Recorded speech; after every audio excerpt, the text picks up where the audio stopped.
Ma näen, et sul on üks õnnitluspaber juba käes. Jah, sain esimesest edasi, nüüd lähen žürii ette ülesse. Mis lugu sa esitad? Kukerpillid, autoohver. Autoohver, sa oled ise ka sellises kostüümis, et räägi sellest. Ma olen auto remondilukse ise lõpetanud ja nüüd õpin diagnostikat edasi veel. Miks sa tulid sellises riietuses?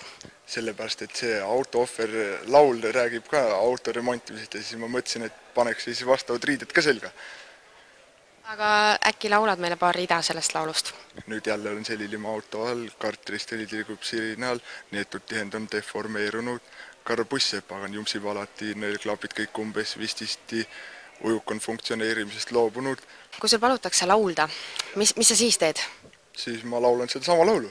Sa praegu natuke jutustasid seda laulu? See ongi, siis ma laulan vähe kiiremalt. Ja. Mis eelžürii kommentaarid olid? Väga head. Ja kirjutati paber ära ja öeldi, et mine ülesse.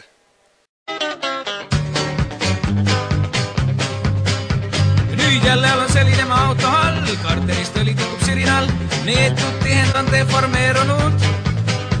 Karbuss pagan jusib alati, nõelklapi tiht umbes vististi, ujuk funktsioneerimisest loobunud. Hoiamehed jälle ära tõmmatud, tahavad pigel läinud sama teed, kes käskis mul seda kärus soetada. Keegi ukse peale loll on kraapinud, minu olemuse hästi ära tabanud, pole mõtedki instruktsiooni teatada.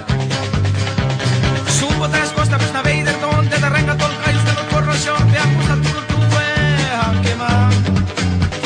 Haagumine rehv loksub pahtaselt, kuid paneks sinna ratta mõne vankri all, meister teenindaja eks saad aidata. Jah, jälle olen selline auto all, karterist oli tikub sirinal, käed kalsu sisse pühin ja asi vask. Karbuss pagan jusib alati, nõelklapi tiht umbes vististi, liiklusse torman nagu tuulist pask.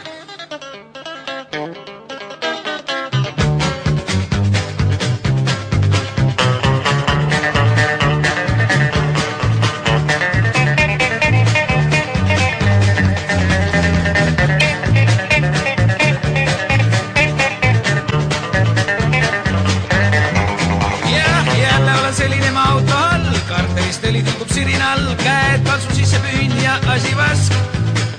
Karbuss pagam jusib alati, nõelklapi tiht umbes vististi, liiklusse torman nagu tuulist pask.